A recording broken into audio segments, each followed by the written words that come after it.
golaha ammaanka ayaa diiday in al-shabaab lagu daro liiska caalamiga ah ee argagixisada iyadoona dowladda federaalka Soomaaliya ay soo dhaweysay go'aanka qaramada midoobay warkan waxa faahfaahinaya soo faysane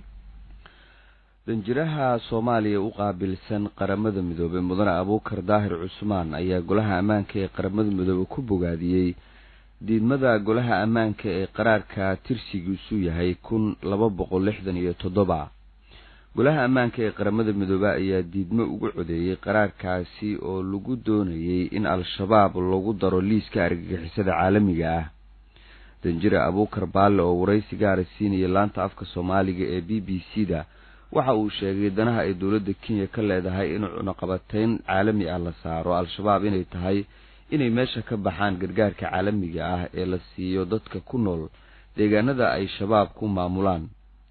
ujeedada kalena waxa uu ku sheegay in ay doonayso Kenya inay dadkaasi ka barakacaan dhulka ay degan yihiin sidoo kalena ay qaraarkaasi u isticmaasho dana gaar ah sida in ay ku beegsato ganacsiga Soomaaliya iyo shakhsiyaadka ay rabto inay magac argagixiso u huiso ee siyaasad ahaan ay u aragtay inuu ka soo horjeedo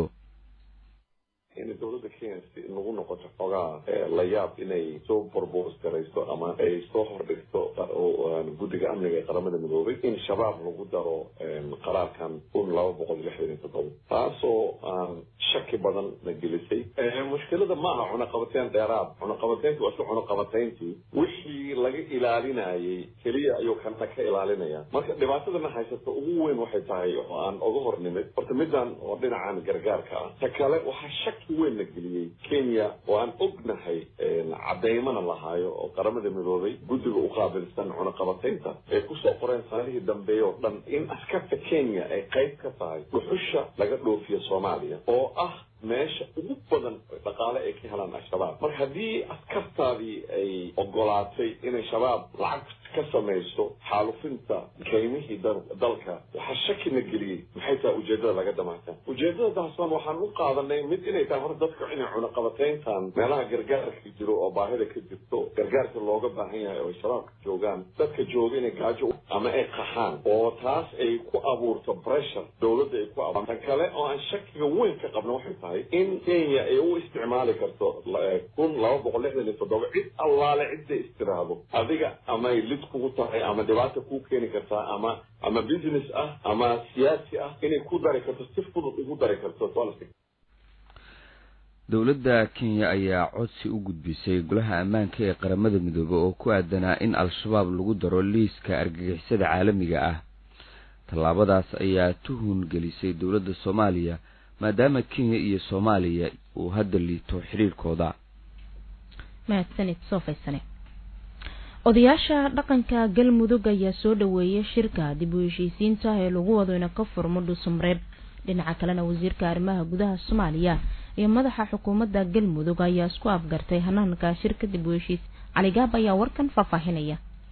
xilli odayaasha dhaqanka iyo ergooyinka ka qaybgalaya shirka dib u heshiisiinta beelaha galmudug ay gaareen dhammaan magaalada Dhuusamareeb ee caasimadda dowlad goboleedka galmudug ayaa waxaa magaaladaasi ka dhacay kulamo u dhaxeeya odayaasha dhaqanka iyo wasaaradda arrimaha gudaha dowladda Soomaaliya waxaana looga wada hadlay qaabka ay u qabanayaan shirka dib u heshiisiinta ee ka furmaya magaalada Dhuusamareeb odayaasha dhaqanka wasaaradda arrimaha gudaha dowladda Soomaaliya iyo mas'uuliyiin ka tirsan galmudug ayaa isla lafaguray qaabka ugu fudud ee shirku ku furmi karo saacadaha ugu soo aadan dowladda federaalka Soomaaliya ayaa odayaasha dhaqanka kala hadashay dardargelinta howlaha dib u heshiisiinta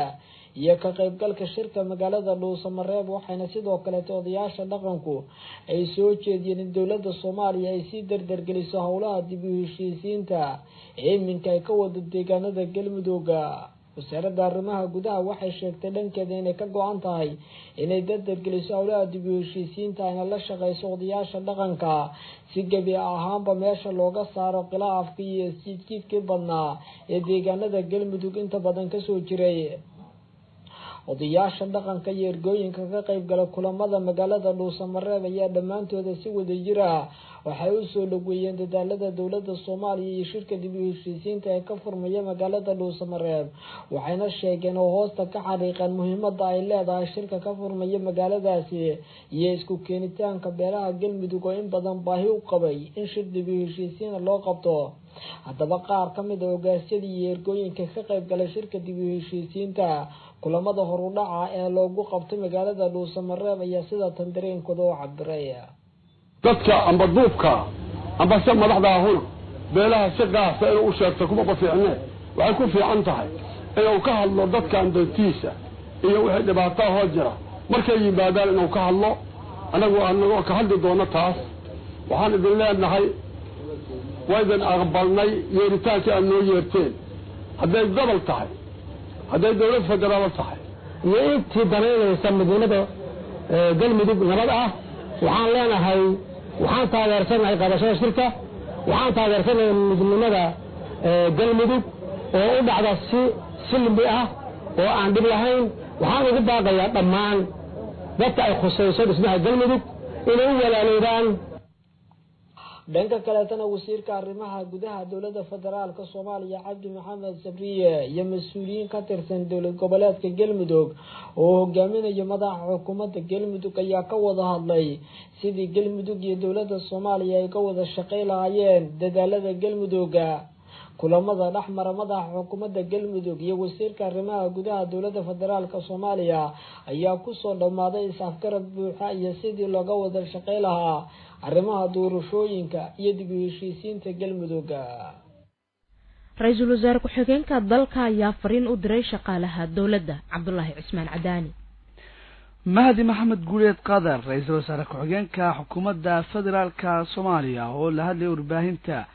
ayaa ugu baaqay mas'uuliyiinta iyo shaqaalaha dawladda inay daacad u noqdaan shaqooyinka iyo waajibaadka loo igmaday. Qadar ayaa ka dalbaday in qof walba uu iska xil saaro mas'uuliyadda isla markaana uu si hufan ugu adeego dadkiisa iyo dalkiisaba sidoo kale wuxuu kula dardaarmay inay ku dadaalaan wadaniyadda iyo sidii uu horumar lahaayeen dalkooda qofka mas'uuliyad aad iyo hebel shaqada ayaad u dirtaa hebel kaga tag waxa loo tiiro ka soo baxay marka dareenka dadkuba ifka hadeen joogno qofkii waa loo garaabayaa waad arkaysaa inuu shaqadii iyo xilkii saarneyd gudanayo inuu daacad yahay inuu xilkas yahay inuu mas'uuliyadiisa saarayo marka ta koobaad lahaanshaha aynu ka hadalnay waxay waajibay tahay inaynu dareenkeena gelino wadaniyada inaynu noolno haddaad wadaniyad ku xisaabsanto oo dalka inaad adigu leedahay ogtahay bari ka maalin haddaad adigu ka tagtidna ilmahaagu leeyahay waa maxaynu uga tagnaa dhaxal ubadkeena dhaxalka aynu uga tagaynaa yani ma sheegayo daara iyo hanti iyo inaad ku fikirtid aad uga tagtee waa in dareen wadaninimo xukuumadda federaalka ee uu hogaamiyo ra'iisul wasaare Xasan Cali Khayre ayaa inta badan waqti ku bixisa horumarinta iyo tayada shaqaalaha dawladda waxaana si dadar leh Muqdisho uga socda howlaha xukuumadda. Militariga Soomaaliya ayaa faahfaahin ka bixiyay howlgallo ka socda gobolka Shabeellada Hoose. Warkan waxaan baqaadaya wariyahayaga Cabdiqani Bashiir Xuseen. ciidamada dawladda Soomaaliya gaar ahaan kuwa xooga dalka ayaa saacadihii la soo dhaafay waxa ay howlgallo amni xaqiijin ah ay ka sameeyeen deegaano hoostaga gobolka Shabeellaha Hoose. Howlgalka ayaa la sheegay in meelo gaar ah oo cayiman ay ciidamadu ka sameeyeen oo ka tirsan gobolkaasi. Aadan Cabdi waxa uu ka mid yahay saraakiisha hogaaminaysay howlgal saacadihii ugu dambeeyay ay ciidamada dawladdu ka sameeyeen qaybo ka mid ah gobolkaasi. Waxa uu la hadlay Shabeelle waxana uu faahfaahin ka bixiyay howlgalladaasi isagoo hoosta ka xariiqay in intii howlgallada ay socdeen uu iska horimaad kooban ciidamada dawladda iyo Al-Shabaab ku dhaxmaray qaybo ka mid ah gobolka Shabeellaha Hoose. waxana uu tilmaamay in howlgalkaas ay ku dileen sidoo hadalka u dhigay sargaal ka tirsan Al-Shabaab.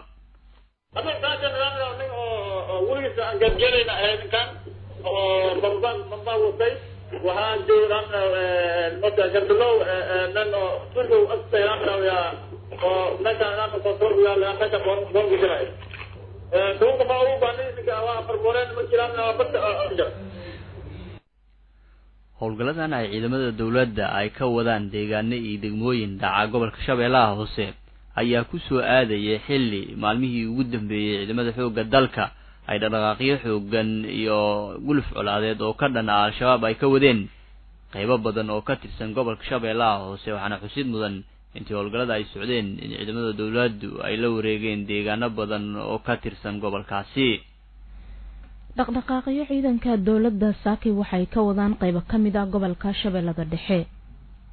ciidamada dawladda federaalka Soomaaliya ayaa dhaqdhaqaaqyo ciidan ka wada gobolka Shabeellada Dhexe. dhaqdhaqaaqyadaas oo ciidamadu ka wadaan deegaano iyo tuulooyin hoostaga degmooyinka Mahada iyo Jowhar. saraakiil la hadlay idaacadda Shabeelle ayaa arrintan ka warbixiyay waxayna sheegeen inay sugayaan ammaanka goobahaasi isla markaana ay ka hortagayaan falalka amni darro ee ka dhaca halkaasi. waxay sidoo kale sheegeen in dhaqdhaqaaqyadan ay tahay mid kaga hortagayaan weerarada gaadmada mararka qaar halkaas ay ku soo qaadaan dagaalyahanada xarakada al-shabaab. halka warkaasi subaxaad ka dhageysanaysaan waa idaacadda Shabeelle magaalada Muqdisho. markana wararka caalamka. wakaalada wararka ee dalka Bahrain oo soo xiganaysa booliska dalkaasi ayaa ku waramaysa in booliska ay xabsiga u taxaabeen ilaa 9 qof oo lagu eedeeyay inay dhaqaale ku taageereen kooxaha u dhaqdhaqaaqa argagixisada. dadka la xiray ee la tuhunsan yahay ayaa lagu eedeeyay inay kala gudbiyeen lacago lagu taageerayo dhaqdhaqaaqa argagixiso sida uu sheegay xeer ilaaliyaha guud ee Bahrain Ahmed Al-Hamadi. dadka la soo xiray ayaa lagu xukumay ilaa 6 sano oo xarig ah waxaana la amray inay bixiyaan ilaa 100,000 oo dinarka birhanka oo ganaax ah. dadka isticmaala baraha bulshada ayaa ugu baaqay shaqaalaha dalka Britain inay sameeyaan shaqo joojin ballaaran si loo joojiyo waa hakadka uu ra'iisul wasaare Boris Johnson uu ku sameeyay shaqada baarlamaanka dalkaasi Britain.